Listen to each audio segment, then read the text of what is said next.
સુરત જિલ્લાના માંગરોળ તાલુકામાં મારામારી અને તોડફોડની ગંભીર ઘટના બની હતી। કોસંબા પોલીસે આ મામલે 6 થી 7 યુવાનોની ધરપકડ કરી છે।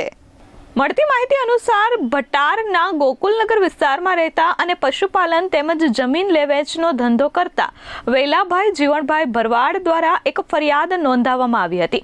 નોંધાયેલી ફરિયાદ મુજબ 19 ફેબ્રુઆરી 2026ના રોજ બપોરે અંદાજે 2:30 વાગ્યાના અરસામાં તેઓ માંગરોળ તાલુકાના સિયાલજ ગામની સીમમાં આવેલા નેશનલ એક્સપ્રેસ હાઈવે નંબર 4 પરથી પસાર થઈ રહ્યા હતા।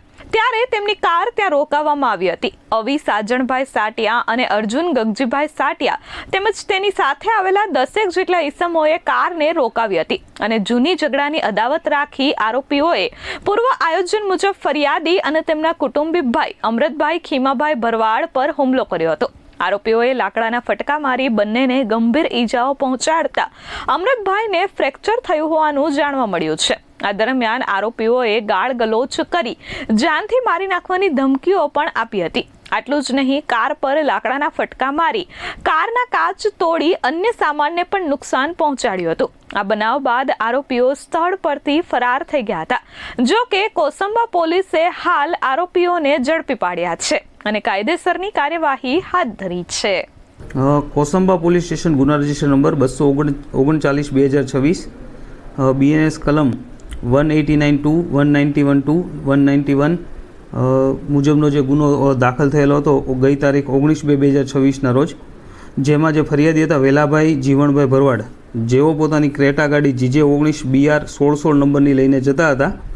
એ સમય દરમિયાન જ્યારે આ કામના આરોપી જે હતા અવી સાજણભાઈ સાટિયા તથા અર્જુન ગગજીભાઈ સાટિયા તથા અન્ય અજાણ્યા ઈસમો, જેઓએ તેઓની ગાડી રોકી અને ગાડીને તોડફોડ કરી અને ફરિયાદી ઉપર જીવલેણ હુમલો કરી અને તેમને નુકસાન પહોંચાડેલ હતું। જે ગુનાની તપાસ પોસઈ એડી ધાંધલ ચલાવી રહ્યા હતા। ત્યારબાદ તે તપાસ PSI કછવાને સોંપેલી અને જે આ નાસ્તા પડતા આરોપી હતા એને પકડવા માટે અમારી ટીમો બનાવેલી હતી। એ ટીમોમાંથી અવિનાશ સાજણભાઈ સાટિયા આરોપી જે હતો નામજો એને તથા જે અન્ય ઈસમો હતો એમાંના 6 ઈસમોને ગઈ તારીખ 10/3/2026ના રોજ અમને અટક કરેલા છે। એમની કાયદેસરની કાર્યવાહી કરેલ છે। ગુનાના કામેલ વાહનો જે હતા એ કબજે લીધેલ છે।